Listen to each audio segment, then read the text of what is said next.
السلام علیکم ورحمۃ اللہ وبرکاتہ۔ ہم سورۃ البقرہ کر رہے تھے، آئیے آگے آیات کا ترجمہ دیکھتے ہیں۔ اعوذ باللہ من الشیطان الرجیم، بسم اللہ الرحمن الرحیم۔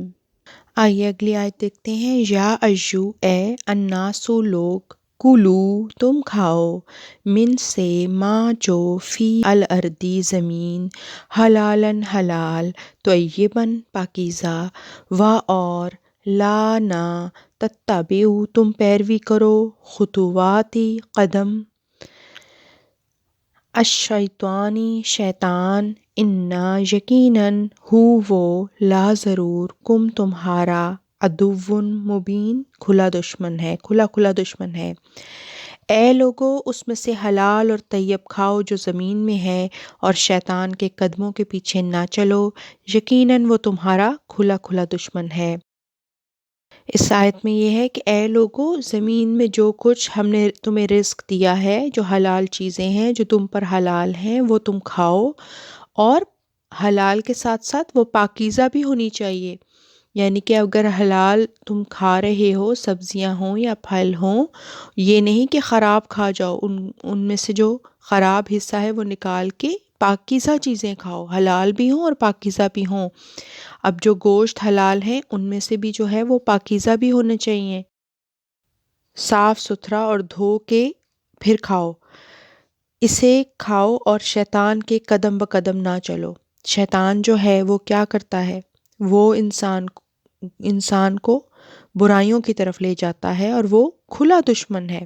وہ چاہتا ہی نہیں ہے کہ کوئی پاکیزہ اور حلال چیز کھائیں ہم۔ تو وہ پہلے تو کوشش کرتا ہے کہ مال جو کماتے ہیں اسی میں وہ حرام پیدا کر دے، یعنی کہ حرام کی طرف لگا دے۔ تو انسان حرام کمائے گا تو ظاہر اس کا مال بھی جو اس نے اس سے رزق خریدا وہ بھی حرام ہی ہوگا۔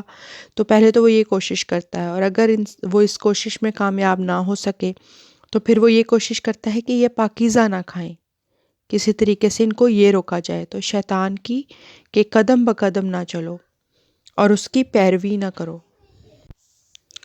اور یہ کہ شیطان جو ہے وہ تمہارا کھلا دشمن ہے۔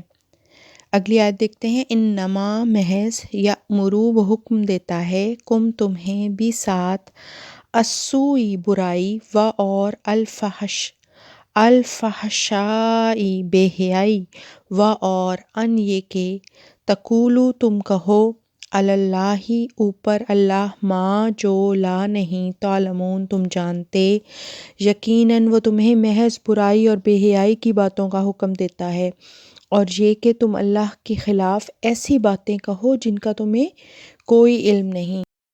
وہ تمہیں صرف بدی اور بے حیائی اور اس بات کی کہ تم اللہ کے متعلق جھوٹ باندھ کر وہ بات کہو جو تم جانتے ہی نہیں، تلقین کرتا ہے، اس بات کی تلقین کرتا ہے۔ تو اس معاملے میں جو ہے وہ نماز ہی بہترین حل ہے، کہ نماز جو ہے وہ بے حیائی اور برائی سے روکتی ہے، اس لیے نماز کی پابندی کرنی چاہیے، اور اللہ کی یاد ہی جو ہے وہ ہمیں بے حیائی اور برائی سے محفوظ رکھے گی، شیطان سے محفوظ رکھے گی۔ تو ہم جتنا اللہ تعالیٰ سے اپنا تعلق مضبوط کریں گے، اور ہم اللہ کی پناہ بھی چاہیں گے ہر وقت کہ ہمیں شیطان سے بچائے، تو پھر وہ بچائے گا۔ وہ اپنے بندوں کو شیطان سے بچاتا ہے، اور ان کو وہ طاقت دیتا ہے کہ وہ شیطان کے آگے جو ہے وہ اپنے گھٹنے نہیں ٹیک دیتے، بلکہ وہ نیکیوں میں بڑھتے ہیں اور اپنی برائیوں کو نیکیوں کے ذریعے ختم کرتے ہیں۔ اور اذا جب، قیلا کہا جاتا ہے، لہم ان کو، اتبعوا پیروی کرو، ما جو انزلہ اس نے اتارا، اللہ نے، قولوا وہ کہتے ہیں، بلکہ، نتبعوا ہم پیروی کریں گے، ما جس کی، الفینا ہم نے پایا، علی اوپر، ہی اس، آبا و اجداد نہ ہمارے، کیا، و اور لو اگرچہ، کانا تھے، آبا و اجداد، ہم ان کے، لا نہیں، یعقلون وہ عقل رکھتے ہیں، شیئن کچھ بھی، و اور لا نہ، یہتدون وہ ہدایت یافتہ تھے۔ اور جب ان سے کہا جاتا ہے کہ اس کی پیروی کرو جو اللہ نے اتارا ہے، تو وہ کہتے ہیں بلکہ ہم تو اس کی پیروی کریں گے جس پر ہم نے اپنے آباء و اجداد کو پایا۔ کیا ایسی صورت میں بھی وہ ان کی پیروی کریں گے جبکہ ان کے باپ دادا کوئی عقل نہیں رکھتے تھے اور ہدایت یافتہ نہیں تھے؟ مطلب اس میں ایک خاص قسم کے لوگوں کے بارے میں ہے کہ جو جب ان پہ اللہ کی آیات اترتی تھیں، اللہ کا پیغام اترا اور اللہ کی احکامات اترتے تھے، تو وہ اس کو جھٹلا دیتے تھے اور کہتے تھے ہم ان احکامات کی پیروی نہیں کریں گے، بلکہ ہم اس کی پیروی کریں گے جس پہ ہم ہمیشہ سے ہم نے اپنے آباء و اجداد کو دیکھا کہ وہ کرتے رہے۔ تو اللہ تعالیٰ فرما رہا ہے کہ ایسی صورت میں بھی تم انہی کی پیروی کرو گے، اگر تمہیں پتہ بھی چل گیا ہے کہ وہ عقل نہیں رکھتے تھے اور وہ ہدایت یافتہ نہیں تھے، پھر بھی تم انہی کی پیروی کرو گے؟ کچھ تو عقل کرو۔